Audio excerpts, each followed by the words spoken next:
El contraste, el Salmo 49, pues nos habla de que en lugar de poner nuestra esperanza, nuestra confianza en Dios, en sus promesas, en sus palabras, en su sabiduría, en conocerle, es absurdo poner nuestra confianza pues en nuestros recursos, en nuestros bienes materiales, en nuestros propios talentos. Es absurdo. El Salmo 49 nos habla acerca de la confianza de los necios, o la confianza de los tontos, la confianza efímera de aquellos que no consideran a Dios como su principal refugio, su principal amparo.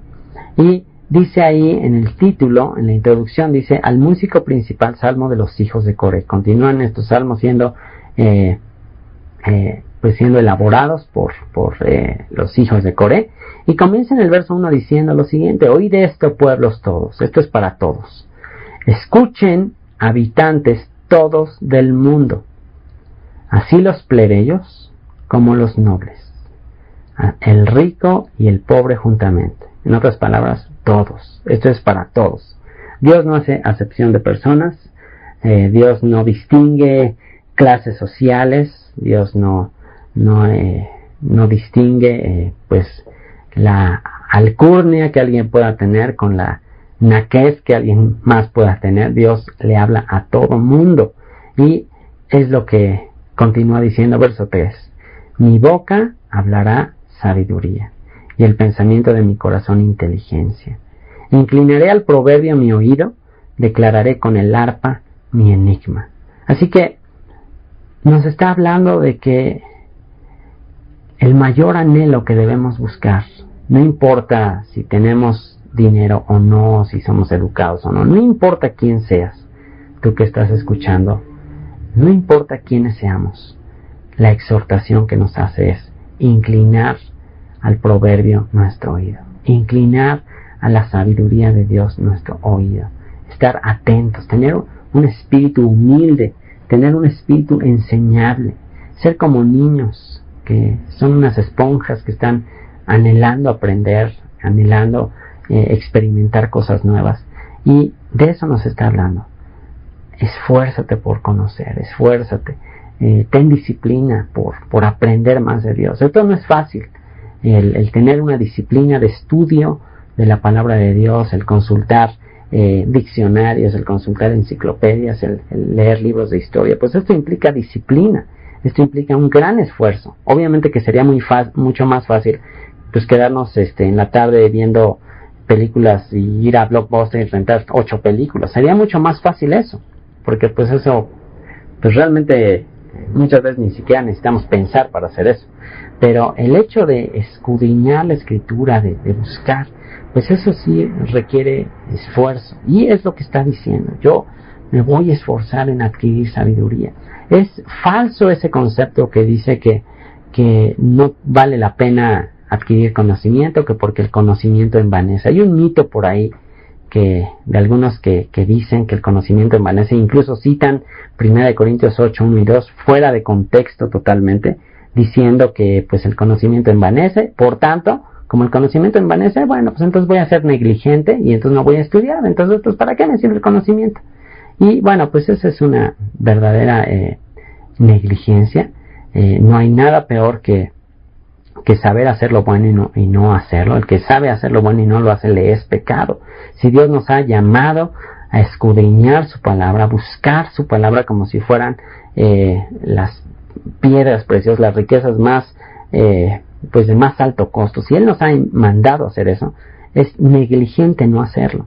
Y generalmente las personas con un pseudo conocimiento son las que son pues orgullosas o que están envanecidas. Es la gente que no sabe realmente, la gente más orgullosa, la gente más arrogante. Esa es la gente que precisamente tiene una actitud de arrogancia, la que no conoce algo como debiera saberlo. El apóstol Pablo dijo que quien crea saber algo, aún no lo sabe como debiera saberlo. Porque entre más conocemos de la Escritura, entre más nos metemos a escudriñar, más nos maravillamos y nos damos cuenta de que somos tan ignorantes. Entre más conozco la Escritura, me doy cuenta que hay tanto por aprender, hay tanto por conocer. Así que cuando una persona manifiesta sus prejuicios y se frena y ya no quiere ni siquiera conversar, ya no quiere meterse más, te dice que pone su freno y no quiere que le hables, pues simplemente está manifestando su ignorancia, está manifestando su temor de reconocer que no ha verdaderamente no se ha ocupado en aprender más acerca del Señor. Y dice en el verso 5, esta es pues una de las consecuencias que habría si uno es negligente cuando uno tiene la oportunidad de estudiar. Dice, ¿por qué he de temer en los días de adversidad, cuando la iniquidad de mis opresores me rodeare? ¿Por qué he de temer? ¿Por qué he de estar con ese miedo cuando vengan las cosas terribles?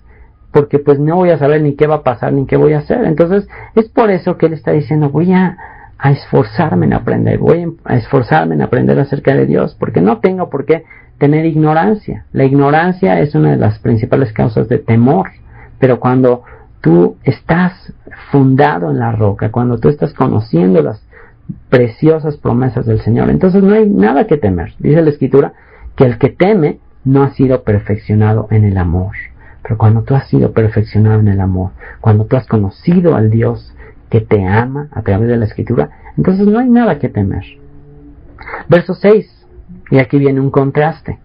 Aquellos que en vez de confiar en la sabiduría de Dios, en vez de confiar en Él, confían en sus bienes. Y dice, los que confían en sus bienes, en sus recursos materiales, y de la muchedumbre de sus riquezas se jactan, ninguno de ellos podrá en manera alguna redimir al hermano, ni dar a Dios su rescate, porque la redención de su vida es de gran precio y no se logrará jamás. Estos 3 versículos son contundentes. No importa cuántas buenas obras puedas hacer, no importa cuántos donativos hagas, no importa cuántos pobres alimentes, no importa todo lo que puedas hacer por obtener tu salvación, no podrás obtenerla jamás. No lograrás hacerlo jamás. ¿Por qué? Porque la redención del alma es de gran precio. En otras palabras, la redención de tu alma es impagable. Tú no tienes la capacidad de pagar el rescate de tu propia alma. Por una sencilla razón. Porque para estar en la presencia de Dios, el requisito es ser totalmente perfecto, inocente, irreprensible, no tener absolutamente ningún tipo de culpa, jamás haber infringido la ley de Dios, jamás haber mentido, jamás haber ofendido a Dios en ningún punto, porque si ofendiste a Dios en algún punto de la ley, si una sola vez mentiste o si en alguna sola ocasión hiciste algo en contra de los mandamientos de Dios, ya eres culpable de haber invalidado, de haber infringido toda la ley. Así que es imposible. Se necesita una vida perfecta, una vida inocente para poder redimir tu alma. Pero bendito sea Dios, que Él proveyó de esa vida inocente, de esa vida perfecta, la vida de nuestro Señor, de nuestro Salvador Jesucristo, el cual se entregó como una ofrenda por nuestros pecados. Y es por sus méritos, es por los méritos, por sus virtudes, por lo que Él hizo en esa cruz, que nosotros podemos tener acceso a esa vida eterna. Jamás podíamos alcanzar por nuestros propios esfuerzos esa salvación. Solamente Él lo pudo lograr. Y por sus méritos es que podemos tener entrada a ese camino de la gracia. Pues verá, verso 10, que aún los sabios mueren, que perecen del mismo modo que el insensato y el necio, y dejan a otros sus riquezas. Qué absurdo trabajar y gastar toda la vida para dejar a otros las riquezas, como dijo el rey Salomón en Eclesiastés, que qué vanidad es esforzarte toda una vida para acumular bienes y adquirir sabiduría y al final pues no sabes ni para quién va a ser, no sabes si quizás el el que va a obtener todas esas riquezas por las cuales tú trabajaste, pues va a ser siquiera sabio para saberlas utilizar. Quizás será necio y va a desperdiciar todo lo que tú tanto te esforzaste en hacer. Y vean lo que dice el verso 11, cuál es una de las razones por las cuales pues estas personas o aún nosotros mismos podemos estar pues queriendo acumular.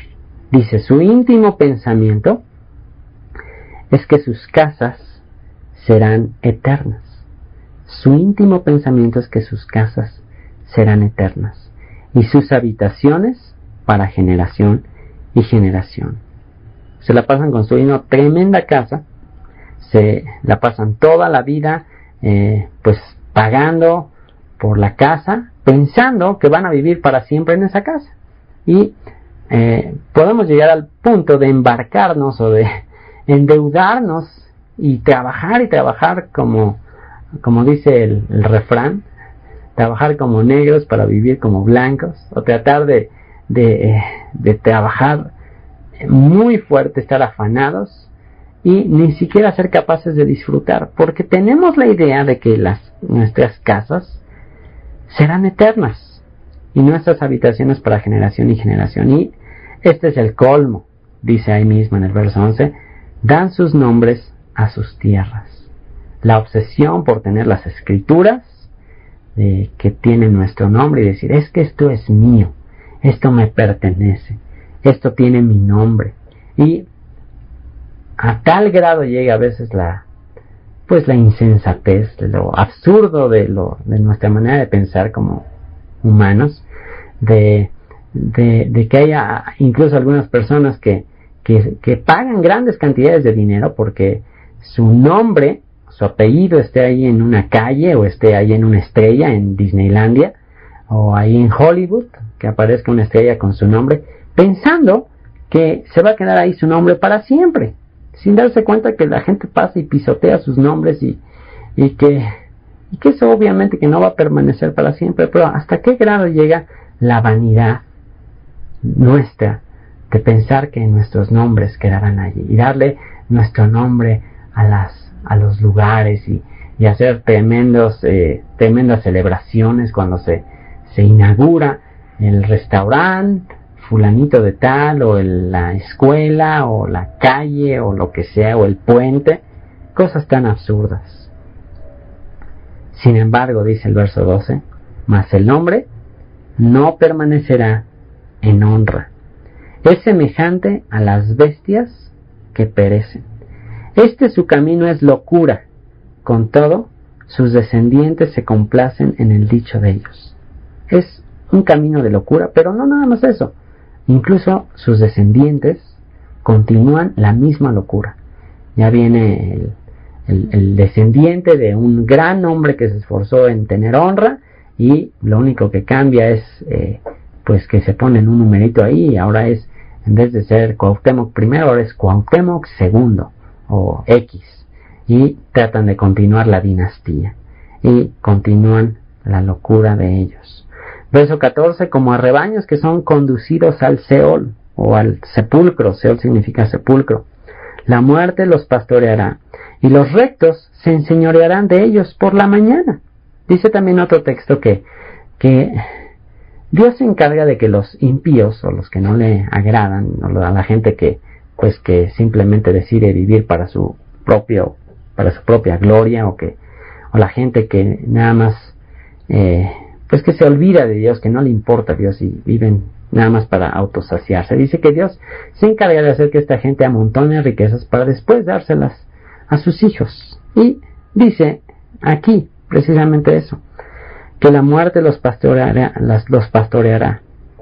a estos insensatos y los rectos se enseñorearán de ellos por la mañana. En otras palabras, los últimos serán los primeros.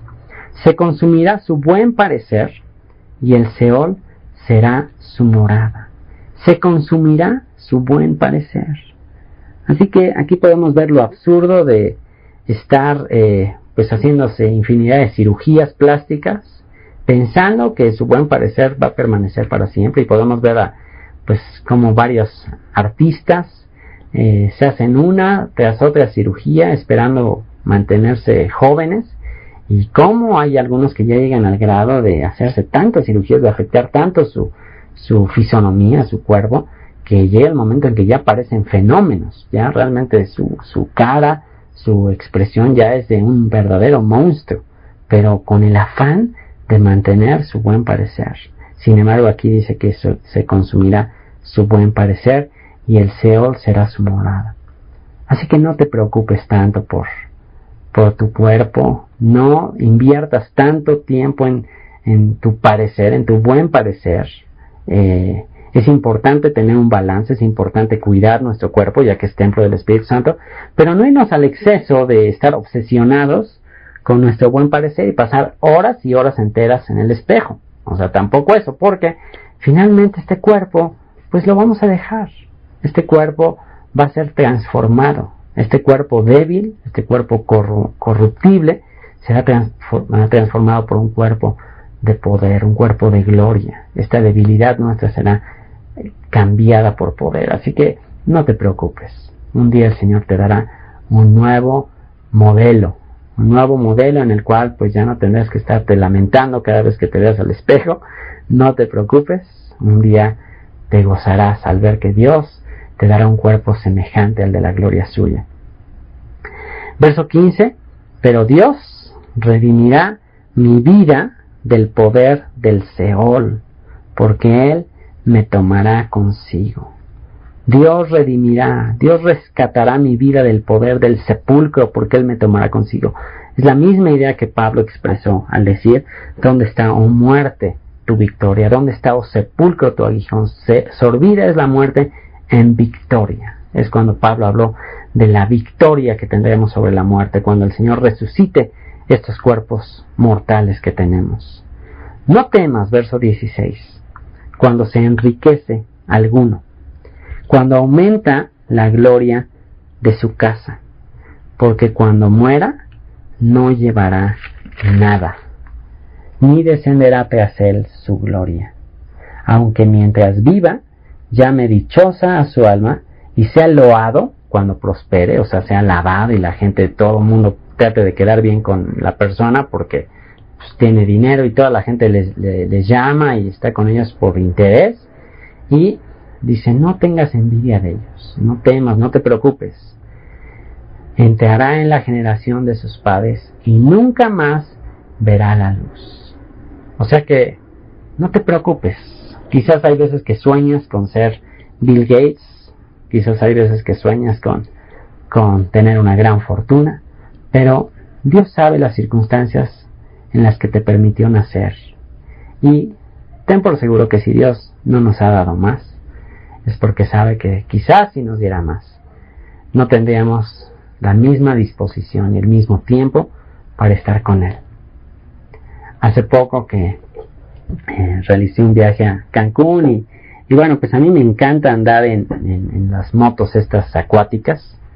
Y bueno, pues tenía ganas, veía a algunos que andaban ahí en el mar en sus motos acuáticas y pues yo estaba así como un niño ahí deseando un caramelo que no puede comprar, porque pues no llevaba mucho dinero y pues estaba queriendo ahí subirme y todo, pero pues bueno, finalmente me quedé ahí sentado en la playa y me puse a leer algo de la Biblia y en ese momento pues recibí algo tan lindo al leer algunos salmos y todo eso, que me di cuenta que quizás si hubiera tenido dinero, pues ten por seguro que no hubiera estado leyendo la Biblia, hubiera estado o en la moto acuática o en un paracaídas o etcétera. Entonces, pues como le dijo Pablo a Timoteo, tenemos que estar contentos con lo que tenemos, porque Dios por algo nos ha permitido vivir en las circunstancias que estamos. Quizás si tuviéramos otras circunstancias no hubiéramos tenido la inquietud de buscarle, y Dios ha sido sumamente bueno con nosotros, no nos podemos quejar. Y concluye este salmo diciendo en el verso 20: el hombre que está en honra y no entiende, el hombre que está en honra, el hombre a quien Dios le ha honrado, el hombre a quien Dios le ha dado riquezas y no entiende que estas riquezas son pasajeras, son temporales, que se sigue presumiendo de su honra, no entiende que los recursos simplemente nos fueron dados para glorificar a Dios, para bendecir, para compartir con otros. El hombre que está en honra y no entiende, semejante es a las bestias que perecen. Y con esto cierra este salmo que nos habla de que lo más importante de todo es adquirir sabiduría, conocimiento de la palabra de Dios, ya que los cielos y la tierra pasarán. Toda la gloria del hombre es como la neblina. Toda la gloria del hombre es como la flor del campo, como la hierba que se seca, como la flor que se cae, que se marchita. Pero la palabra de Dios permanece para siempre. Entonces no debemos gloriarnos, no debemos presumir de las cosas temporales, solamente de aquellas que permanecerán para la eternidad. Y esto es paralelo a lo que el profeta Jeremías dijo en el capítulo 9, versos 23 y 24, con lo cual vamos a concluir esta sesión. Y en este texto, Jeremías escribió lo siguiente: así dijo el Señor, no se alabe el sabio en su sabiduría, ni en su valentía se alabe el valiente. No presuma el sabio en su sabiduría, es lo que está diciendo. No presuma de alguien de ser muy sabio, muy inteligente, muy conocedor. No se alabe en eso. No se alabe tampoco en su valentía, el valiente. No se alabe a alguien de pensar que es muy aguerrido, de pensar que es muy fuerte, ni se alabe el rico en sus riquezas. Mas alábese en esto el que se hubiere de alabar. Solamente hay un motivo por el cual podríamos presumir y del cual podríamos alabarnos, y eso es en entenderme y conocerme, que yo soy Dios. Alábese en esto el que se hubiere de alabar, en entenderme y conocerme, en entender a Dios, en que cuando tú leas la Escritura, en cuanto tú estés escudriñando la Escritura, tú entiendas la Escritura. En eso es en lo que te tienes que alabar. No que cuando leas la Escritura dices, no entiendo nada de lo que dice aquí. Eso es un motivo de profunda tristeza. En lo que deberíamos de ser expertos, conocedores, es en la Escritura. Que tú al leer, tu corazón arda y digas, esto me llena. Esto es algo que entiendo. Puedo entender a Dios. En esto alabes el que se hubiere de alabar.